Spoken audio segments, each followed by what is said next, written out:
welcome Coach Smith to the stage here.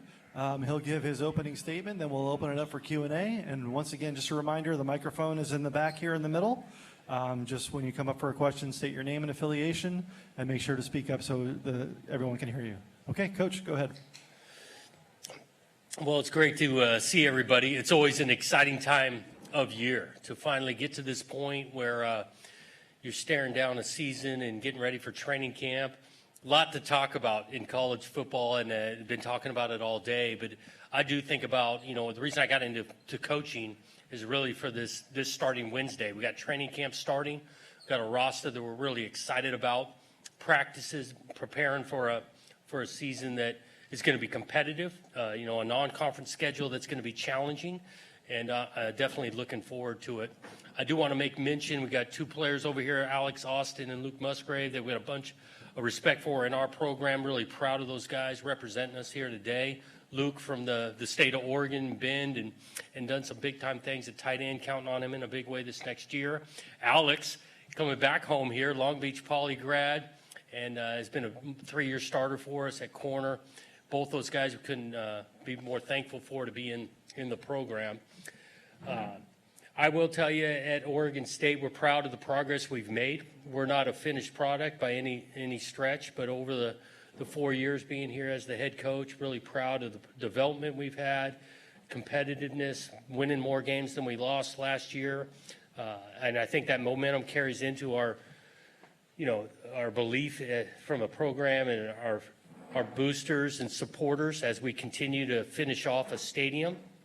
It'll be a little bit different for us in a stadium that is half built. Construction is going as planned and playing a season in about half a stadium filled, but we're really looking forward to when that finishes, complete in Reser Stadium, to being one of the best football facilities and stadiums in the country.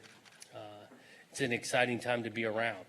I feel good about this roster that we've got coming back. We've got a lot of returning players on both sides of the ball. Actually, return all our specialists as well, long snapper, punter, and kicker. And so we feel like we got a veteran group that has learned now how competitive and what it takes to win, and we got a lot of those guys back. So I'm looking forward to seeing what we can do this year, understanding that how competitive, especially this league is. Week in and week out, you got to play well and earn the chance to win a game on Saturday, but we got this program in a spot that we're confident that if we can play well on a Saturday, we can win week in and week out.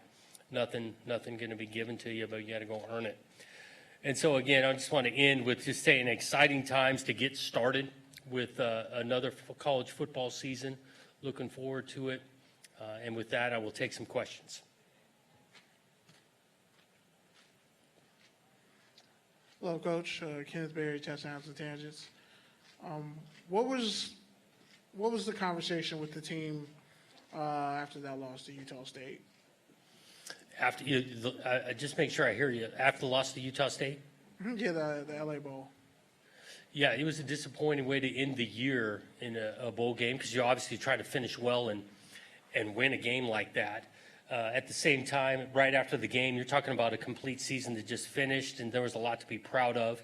But hopefully we've learned from that. And so, yeah, we got ourselves to a bowl game and wanted to finish better, and now hopefully get ourselves to another one this next year and learn from that experience to finish better. What do you, in regards to, because Utah State, they finished like 5-0 against the Pac-12 last year. When you see teams like that regionally and with USC and UCLA leaving, how much urgency does that put on you to kind of get the program headed in the right direction? Well, I think, and we said it before, playing the bowl game, you just look at, in general, the Mountain West Conference, how competitive they were in winning games. Got a bunch of respect for those coaches and players in that league. We play two big Mountain West teams to start in our non-conference. I mean, I personally know Boise State, I coached there for 2 years. Those guys were predominantly a really good program for over a decade of time. And then we go down to Fresno and play a team that Jeff Tedford got a bunch of respect, know him really well. Those guys have won a bunch of games the last couple of years. Jake Hayner, I know intimately, really good player, won some really big games. I remember watching him play UCLA this last year early in the season. I recruited Jake when I was at the University of Washington. He says, oh, there's good players, there's good coaches in that league. I'll even stretch it all the way to the Big Sky Conference as well, because I coached there for a couple of years, and there's good players and good coaches there. So we got a bunch of respect for anyone on our schedule or anyone in the region. When you look at, you obviously, Oregon State has a lineage for running backs. Some people, B.J. Baylor, he called it running back U. How important is that lineage to you, especially as far as just being able to run the ball and establish the run, but also keeping up with the spread in the Pac-12? Yeah, we do pride ourselves in being able to run the football. And since I've been here back as the head coach here, we've had some really good running backs, going back to Jamar Jefferson. You mentioned B.J. Baylor, and now we're counting on another guy or two stepping up into that role this year. I think we've got some guys that can do it. Deshaun Fenwick carried the ball for us quite a bit last year, had a good year. Trey Lowe is back as well. Both those guys have an opportunity to kind of be the mainstay at running back for us. We got a young freshman, Damian Martinez, who's here for the spring. Had a good spring ball. He'll be a true freshman this fall. I'm just a believer in being able to, win games but finish games running the football. That's been a mainstay for us here at Oregon State. At the same time, we've got to be better at complementing it with some explosive passes. And we've got receivers on the outside. I think we can make some plays for us that way. And lastly, what did COVID teach, the younger players on the team, and what impact did it have on the seniors leaving the program? Just make sure I heard that. COVID? Yeah, when COVID shut everything down, how did the young players handle that, and what did that do for the seniors on the team? Yeah, I think for all of us, COVID, going through that season of isolation, no fans, it added to our appreciation of this game and the pageantry of having the fans back around, fully being able to engage in practice and meetings and missing that. It added to our appreciation how beautiful this thing is. And, Saturday college game days are great. Fans, pageantry, awesome. But even the day-to-day was affected during COVID. And so missing out on some of that added to our, like I say, appreciation for all that's entailed in playing college football. Hey, Coach. Will from LA Football Network. Chance Nolan really took a step forward for you guys last year, and I think he's one of the more underrated quarterbacks within the entire conference. What does he mean to this team behind the scenes, the leadership he provides, and how did he elevate you guys back to, competing for a bowl game last year in Los Angeles? Yeah. What I love about Chance is how competitive he is, and I think he displays that in his style of play. Being competitive in the pocket, but also extending the play and getting some extra yards, gaining first downs. He did have a lot of good games for us. I thought he improved from his first year to this last year, and now he's headed into year 3. We're counting on him taking that next step into being a three-year starting quarterback, because he's got a skill set of throwing the ball, athletic, competitive. I do feel like we got a couple guys in that quarterback room that are going to push him to make him even better, because competitively, anytime someone's pushing you, I think that helps. Tristan Jebbie is a guy that he was playing his best football before he took a serious injury the previous year, and Chance ran with things this last year. But Tristan's back and healthy now, and so anxious to see those two kind of go after it. Because let's face it, you need a quarterback in this league. You need good quarterback play to win. And I do. I think we got a couple of guys that can help us do that. And just the last question I got for you. One of the previous questions alluded to filling the shoes of B.J. Baylor, 1,300-plus yards on the ground last year.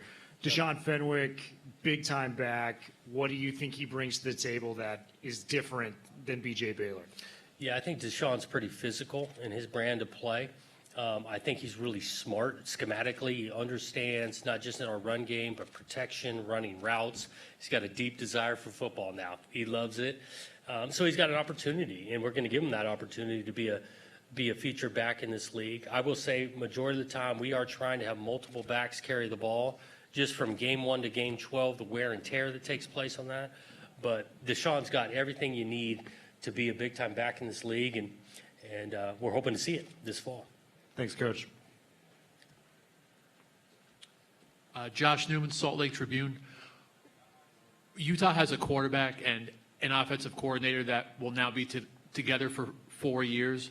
What does it do for the maturation of a quarterback when you have that level of continuity with your OC? Yeah, I think it's really beneficial. And I think it's not just the quarterback position. I look at our place at Oregon State. We've had great continuity on staff. We're headed into year 5 with 7 of the 10 full-time assistants going into year 5. And so the ability for coaches to be around their players a longer period of time to really know them, get to know them, strengths, weaknesses, what pushes their buttons, how they learn. And so in regards to the quarterback, opportunity to play and experience and learn from that, and then the coach being the same and consistent working through that, they can draw on those experiences. Hey, remember 2-3 years ago, we went through this or that. So there's huge value in that continuity. I know Utah's got it going a little bit. We got it going at our place, and hopefully it reaps some benefit this fall. And just to follow that up, you've played Utah a small handful of times now. You were able to beat them last year. What makes them so tough to deal with, and just why are they worthy of being the pick to win the league this year? Well, they've always played a brand of physical football, been physical on defense that challenge you consistently. They can run the ball, and that's why you mentioned Cam already, adding him into the mix. And now in a pass game that's really, really effective, his ability to extend the play, not just throw it, his ability to extend the play. I know their roster that got a lot of returning players after a big-time season, so I can see why they were picked to win the thing. They're highly respected. Kyle's done this thing at a high level for a long time. So they got a lot of good things for them, and they're going to be really challenging. Thanks, Jonathan. Coach Lynn Harrington with State Line Power 5. How you doing? Good. All right.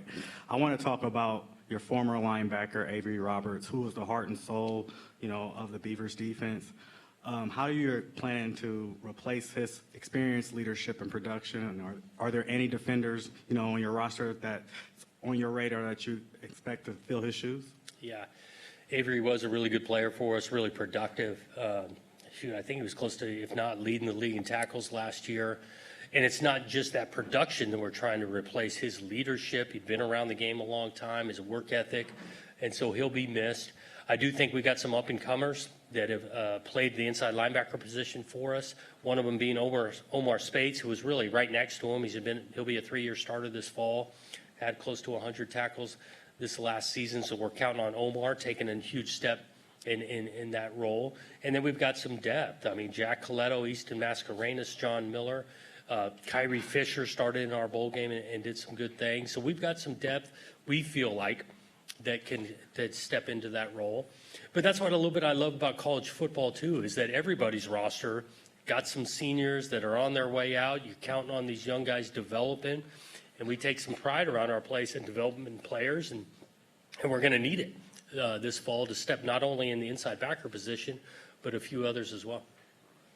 And to follow up on that, I know it's been a process, is building your alma mater, back up to respectability. Last season, you won 5 of your first 7 games. Team went to a bowl game. Is it safe to say that the Beavers program has arrived and ain't going nowhere no time soon? Well, we're definitely trying to make it that way, that we can continue to rise. We're not going anywhere. You're right, we won 5 of the first 7, but learning experience, we didn't finish the way we wanted to finish, and so this year's an opportunity to improve on that.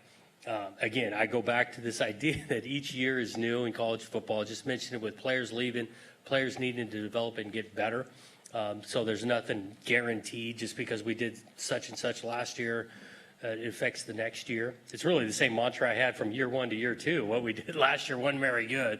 Doesn't say anything about the following year. And so that's what I love about it. Each year, you got to come in and grow, develop, compete.